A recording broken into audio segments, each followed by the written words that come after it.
Hey, this is Hi Chaz here. Today I'm going to be demonstrating what layer modes do within GIMP and pretty much within any image editing program. Some basic things to understand that pretty much all image editors that you should be spending your time with should have some type of layer modes within it. I know Photoshop definitely does, Paint.net does, GIMP does, and so all your major raster image editors are going to have layer modes. So within GIMP, it's going to be by default, it's going to be in this little window. Also, it's going to have these icons. It's going to be shared with channels, paths, and undo. So the layer mode button is a drop down menu, and GIMP specifically has 21 different layer modes depending on the program. The amount can vary. GIMP, as I said, GIMP has 21. So let's go ahead and dive into what dissolve does. Dissolve, well, let's first analyze this. Kirby's edges are really jagged and this doesn't look really clean right now because all the transparent pixels have been wiped out of the image. So if we click on this eye icon to disable it and go back to normal blending mode and zoom in real tight, everywhere you see the checkered pattern, that's where a transparent pixel is. And when we change the layer mode to dissolve, those transparent pixels are getting deleted. And those transparent pixels are also the reason why Kirby appears really smooth and blends perfectly within this. Well, not perfect, doesn't blend, but you don't see jagged areas even though the background is this lovely image of Cocoa Beach. Intuitively, GIMP has the layer modes separated into these little subsections. In this first subsection, you have everything that's going to make the picture lighter or not anymore dark. Let's go ahead and start with addition. So what addition is doing is it's telling GIMP to make the darker pixels transparent. To demonstrate further, let's click on the icon and create a new layer. Clicking this little paper icon, layer type fill, keep everything else as default, and let's change the color to, let's just keep it as white. So let's draw some white first. Let's just use a regular paintbrush tool and change the mode to addition. You see nothing happen, but if we go over here and go to black, the pinnacle of dark colors, it starts erasing the whites because in addition, the darker colors are made transparent. This subsection is just the opposite. Everything is going to be darker or not anymore lighter. So as you see, all the white's gone because that part is now transparent. So next little submenu is overlay.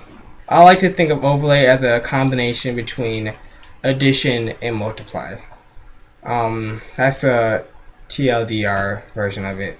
And softlight is a lot similar. It's a lot more similar than you think it would be to overlay. And hardlight, it makes things a little bit brighter and more, I guess, more sharper. A really cool image editing technique with overlay is to duplicate the layer you're already on. It's really good for actual photos. So let's go ahead and duplicate this Cocoa Beach, then set this to overlay. You see the darkers get darker and the lighters get a bit lighter. And just improves the overall quality of the image. Feel nice. Nice little trick. I'm going to be skipping over this little subsection that I'm hovering over now. I don't use these too much and this kind of makes the image look a bit weird. I never find much use to it, but I'll show you guys what it does if I ever select the light layer for once. See, it's really weird and just really weird, and I don't find myself using that much. Finally, get to this bottom subsegment, and you have hue, saturation, and color. What hue does is it keeps the hue and leaves the luminosity and saturation alone. For example, let's go ahead and delete this layer and create a new layer. And let's change the color to red. Then let's grab the paintbrush tool, keep everything default. Color, and change it to hue. As you see, you can still kind of see the red, but it's not overbearing anymore. It's kind of because it's just blending the colors with the colors of the bottom. Therefore, I can create the red sea. I get it. Next, let's go down to saturation. What saturation is doing, it's fusing the saturation of the bottom and top layers that are visible right now, and it's keeping the hue and luminosity the same. That's the reason why we still get all the warm colors, where it's not really dark as in here, and also it looks really weird in this particular context. Finally, let's go down to color. What color is doing is keeping the hue and the saturation alone. Therefore, when I click it, you're going to see a lot more of the red staying, but the luminosity stays the same, as you see there. So yeah, that covers the basics of blending modes. One quick thing that I was questioning ever since I first discovered Paint.net was the layer mode XOR. Now, what XOR is actually used for image analysis, and that's the reason why it never looks good. I'll show you a quick example of it real quick. Let's grab this beach photo, and let's just create a simple gradient over it, create a new layer, and let's set the upper layer to XOR.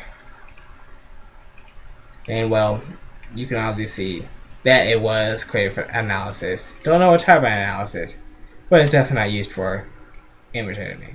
So this is High Chess here. Be sure to rate, comment, subscribe. Thank you.